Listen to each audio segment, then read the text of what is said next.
தந்தை, மகன், தூயாவியாரின் பெயராலே ஆமேன்.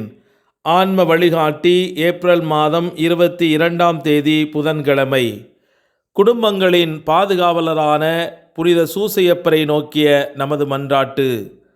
புனித சூசையப்பரே, அடைக்கலம் மிகவும் மகத்தானது, வல்லமை மிக்கது, இறைவனின் சந்நிதியில் உடனடி பலனளிக்க வல்லது. எனவே என் ஆசைகளையும் எண்ணங்களையும் அடைக்கலத்தில் வைக்கிறேன். வல்லமை மிக்க பரிந்துரையால் திருமகனும் எங்கள் ஆண்டவருமாய் இயேசுவிடம் எங்களுக்கு தேவையான எல்லா ஆன்ம நலன்களையும் பெற்றுத்தாரும். இதன் வழியாக மறு உலகில் உமக்குள்ள ஆற்றலை போற்றி எல்லாம் வல்ல தந்தையாகிய இறைவனுக்கு நன்றியும் ஆராதனையும் செலுத்த கடவேன்.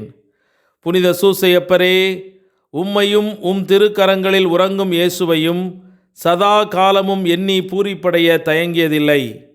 இறைவன் மார்பில் சாய்ந்து தூங்கும் வேளையில் அவரை தொந்தரவு செய்ய விரும்பவில்லை. மார்போடு அவரை என் பொருட்டு இணைத்து அணைத்து கொள்ளும். என் பெயரால் அவருக்கு நெற்றியில் முத்தமிடும். நான் இறக்கும் தருணத்தில் அந்த முத்தத்தை எனக்கு தரும்படி கூறும். மரித்த விசுவாசிகளின் ஆன்ம காவலனே, எங்களுக்காக மன்றாடும். ஆமேன். யோவான் நற்செய்தி 6ஆம் அதிகாரம் 35வது இறைவார்த்தை.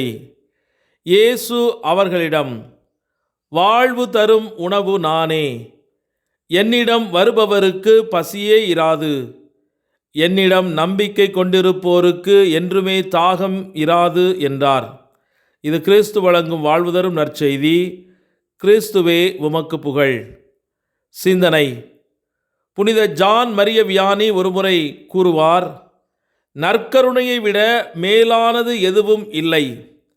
கடவுளிடம் அதைவிட விலை உயர்ந்த ஒன்று இருந்திருந்தால் அவர் அதை நமக்கு கொடுத்திருப்பார். இதை நீங்கள் நம்புகிறீர்களா?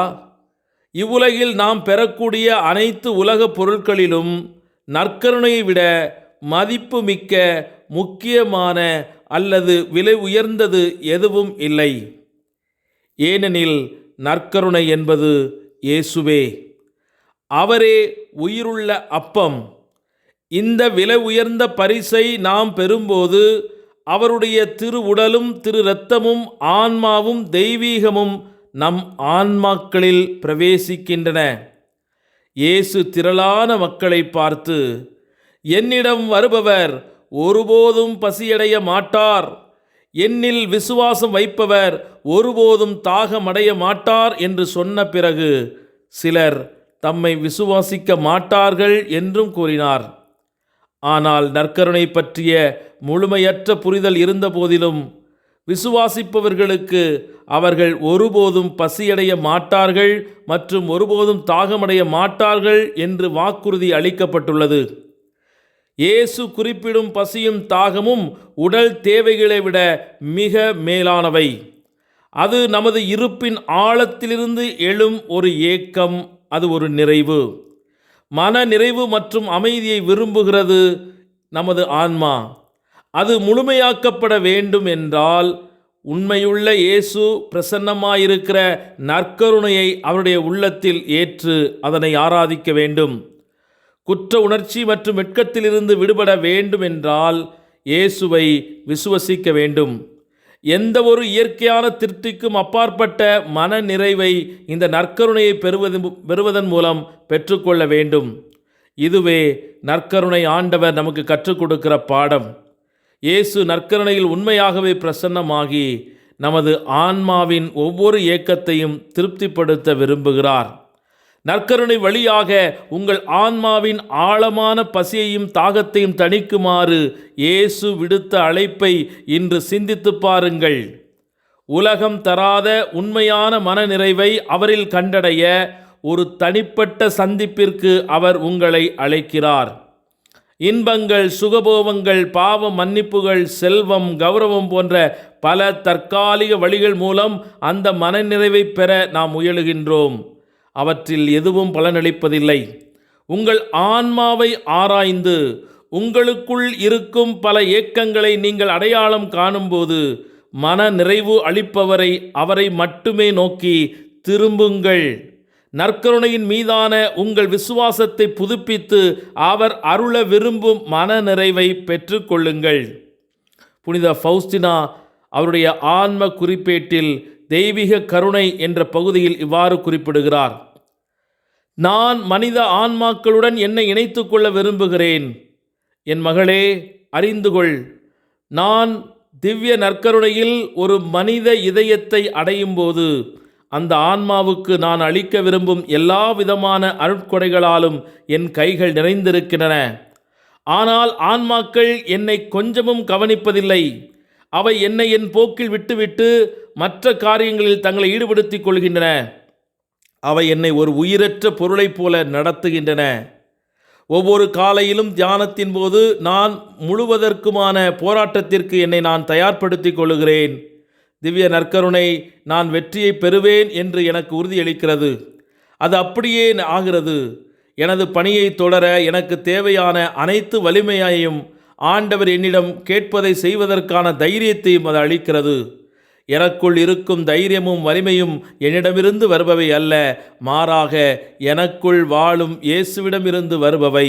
அதுவே திவ்ய நற்கருணையின் சிறப்பு என்று நமக்கு கற்றுக் கொடுக்கிறார். ஆகவே அனைத்து பக்தி முறைகளிலும் திவ்ய நற்கருணையில் இயேசுவை ஆராதிப்பதே மிகச் சிறந்த அருட்சாதனமாகும்.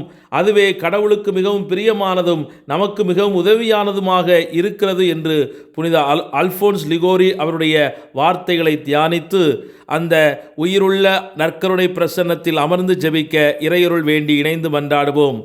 ஜெபிப்போமாக. எங்களை காலம் முழுவதும் காதல் செய்யும் எங்கள் அன்பு காதலரே, எம் இறைவா, உம்முடைய பிரமாணிக்கமான உண்மையான மாறாத தியாக அன்புக்காக உம்மை நன்றியோடு துதிக்கிறோம், ஆராதிக்கிறோம், மகிமைப்படுத்துகிறோம். உங்கள் அன்பு பெரியது, உங்கள் கிருபை மிகவும் பெரியது. எனவேதான் இந்த உலகத்து மனிதர்களால் கண்டுகொள்ளப்படாத என்னை இந்த உலகத்தின் பார்வையில் ஒன்றுமில்லாத பரதேசியாய், வெறுமையாய், அலங்கோலமாய், தனிமையாய், புறந்தள்ளப்பட்டவனாய் இருந்த என்னையும் நீர் நற்கருணையின் வடிவிலே தேடி வந்து நான் இருப்பது போலவே என்னை ஏற்றுக்கொண்டு என் பலவீனத்தையும் பாவத்தையும் அழித்து எனக்காக உம் இதயத்தை எப்போதும் திறந்து இந்த நற்கருணையின் வழியாக என்னை ஆற்றல் படுத்துகிறவரே, உமக்கே ஆராதனையும் மகிமையும் மாட்சியும் என்றென்றும் உண்டாவதாக. என்னுடைய தேவைகளையும் என்னுடைய விருப்பங்களையும் பார்த்து பார்த்து இன்று செயல்படுத்தி முடிக்கிறவரே, உமக்கு நான் என்ன கைமாறு செய்யப் போகிறேன்? நான் உம் அன்பை விட்டு விலகிச் சென்றாலும், பல வேளைகளில் உம்மை நினைக்க மறந்து போனாலும், நீர் என்னை ஒரு நொடிப்பொழுது விட்டு விலகாமல் எப்போதும் என் நினைவாகவே இருந்து உமது பிரமாணிக்கத்தை, உடன்படிக்கையை காத்து வருகின்றீரே. உமக்கு கோடி நன்றி ஐயா.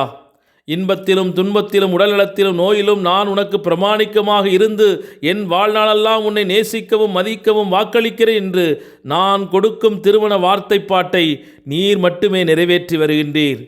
எனக்கு என்ன நடந்தாலும் என்னோடு உடன்பயணிக்கின்ற வாழ்க்கை தோழமை நீர் மட்டுமே.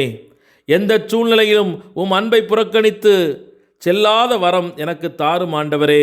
இன்றைய குடும்பங்களை சீரழிக்கும் சுயநலம், சந்தேகம், கண்டுகொள்ளாத தன்மைகள், பிரமாணிக்கமற்ற போக்குகள், பாவ பழக்க வழக்கங்கள், தியாகமின்மை, இன்னும் சுயநலத்தினால் இழந்து கொண்டிருக்கிற குடும்ப உறவுகள் அனைத்தையும் நீர் இன்று தாங்கி பிடிப்பீராக. உம்மை உட்கொண்ட எவருக்கும் தாகமே இராது என்று எங்களுக்கு கற்றுக் கொடுத்தவரே, இன்று உம்மை மட்டுமே நாங்கள் உட்கொண்டு அந்த நற்கருணையில் தருகின்ற ஒற்றுமையும் சமாதானத்தையும் இன்று எங்கள் குடும்பங்களிலும் சமூகத்திலும் நாங்கள் கண்டுகொள்ள அருள் தாரும். ஆமேன். எல்லாமல்ல இறைவன் தந்தை, மகன், தூய ஆவியானவர் உங்கள் அனைவரையும் நிறைவாக ஆசீர்வதித்து புனிதப்படுத்தி வழிநடத்துவாராக. ஆமேன். இயேசுவுக்கே புகழ், இயேசுவுக்கே நன்றி. மரியே வாழ்க. இயேசுவின் இரத்தம் ஜெயம்.